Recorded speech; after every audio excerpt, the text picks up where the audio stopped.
Tribuners, untuk berita pertama kita akan ke Kota Ternate. Kejaksaan Negeri Kota Ternate diminta lebih terbuka usai tetapkan dua tersangka di dua kasus berbeda. Untuk selengkapnya kita bergabung dengan jurnalis Randi Basri di Kota Ternate. Silakan Randi.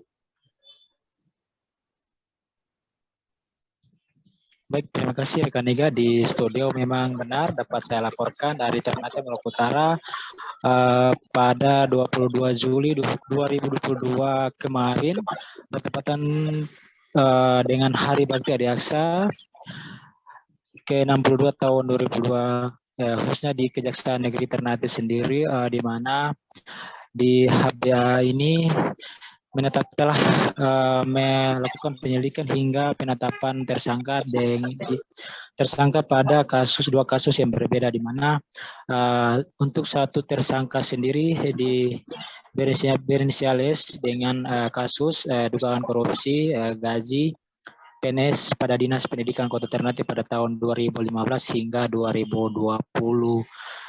Dan juga satu tersangka berinisial YC dengan kasus dugaan korupsi Haornas di tahun 2018.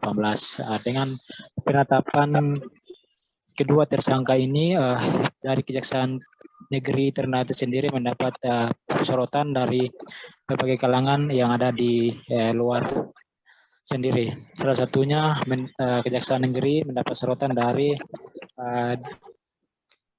DPD KI Maluku Utara, di mana hal ini dibenarkan oleh Sekretaris DPD KI Maluku Utara Ruslan. Dirinya menyebut dengan adanya penetapan tersangka terhadap dua kasus yang ditangani Kejaksaan Negeri Ternate mendapat apresiasi dari pihaknya. Namun begitu, dengan adanya penetapan tersangka ini tentu pihaknya meminta agar Kejaksaan Negeri lebih terbuka dengan penetapan tersangka yang sudah diumumkan. Pasalnya, menurut pandangan DPDKI sendiri, untuk kasus korupsi sendiri bukan saja satu orang yang berperan dalam kasus tersebut, namun masih banyak terduga tersangka lain yang terlibat dalam kasus tersebut, sehingga DPDKI meminta agar Kejaksaan Negeri Ternate lebih terbuka dalam proses penanganan kasus yang sudah ditetapkan tersangka.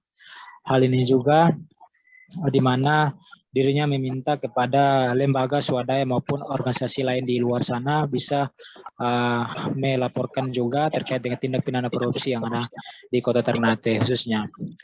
Tentu juga DPDKI sangat mengapresiasi langkah dari kinerja dari penyidik Kejaksaan Negeri Ternate yang sudah mengambil keputusan untuk menetapkan tersangka terhadap kasus yang ditanganinya selama proses penyidikan berlangsung. Dan dengan penetapan ini juga merupakan salah satu kado di Hari Bakti Adiaksa ke-62 tahun 2022. Mungkin seperti itu, saya kembalikan ke studio.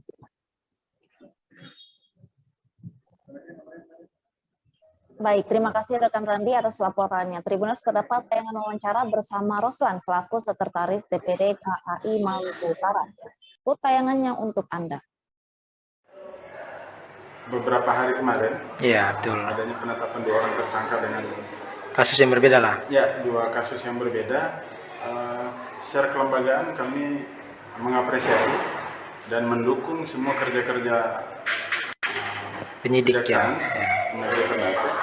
Nah, kenapa kami apresiasi? Karena dua kasus ini memang menjadi perhatian publik saat ini. Iya, betul. Nah, oleh karena itu kami minta ke depannya penyidik Kejaksaan Negeri Ternate tidak hanya menetapkan tersangka yang sudah ditahan bahkan, tetapi harus dikembangkan lagi kasusnya. Iya. Nah, karena kami berpendapat demikian karena beberapa kasus sebelumnya, jika berhubungan dengan tindak pidana korupsi itu, maka pelakunya tidak mungkin satu. Iya, betul. Ada penyertaan di sana. Artinya kan kalau semua orang hukum paham bagaimana kalau kita bicara tentang penyertaan berdasarkan pasal 55 KUHP, ada mereka yang melakukan, turut serta melakukan, membantu melakukan. Nah, ini juga harus diusut. Nah, oleh karena ini juga harus diusut, maka kami minta tim penyidik kejaksaan tidak cepat berhenti berpuas diri ya terhadap penetapan dan ataupun penahanan terhadap tersangka ini. Begitu. Berarti dengan adanya penetapan ini tentu dari kinerja penyidik juga menjadi tantangan ke depan juga gitu ya. Betul. Jadi memang dengan sudah ditetapkan dua orang tersangka ini dengan perkara yang berbeda. Iya. Nah, maka menurut kami ini menjadi pintu masuk sebenarnya. Ini menjadi pintu masuk agar supaya tersangka diperiksa, kemudian disampaikan siapa-siapa sih sebenarnya yang terlibat. Nah, siapa-siapa yang terlibat ini kami minta juga pihak kejaksaan harus dibuka. Iya. Siapapun itu, karena itu masih kategori informasi publik dan itu dijamin oleh undang-undang. Terima kasih sudah nonton. Jangan lupa like, subscribe, dan share ya.